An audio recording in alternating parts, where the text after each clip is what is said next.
কাল ভোরে ঢাকা ছাড়বেন খালেদা জিয়া। চিকিৎসক ও পরিবারের সদস্য সহ লন্ডন যাচ্ছেন 16 জন। এয়ার অ্যাম্বুলেন্স পাঠাচ্ছে কাতার।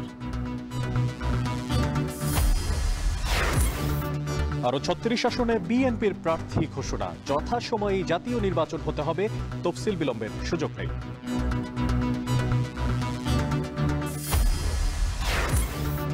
নির্বাচনে নিরপেক্ষ থেকে পুলিশ কর্তাদের দায়িত্ব পালনের নির্দেশ প্রধান উপদেষ্টার। এসপি সহ ঊর্ধ্বতন কর্মকর্তাদের সঙ্গে বৈঠক। ইন্টারনেট বন্ধ করে গণহত্যার অভিযোগে জয়ের বিরুদ্ধে গ্রেপ্তারি পরোয়ানা। পলক সালমান আনিসুলকে 10 ডিসেম্বর হাজিরের নির্দেশ।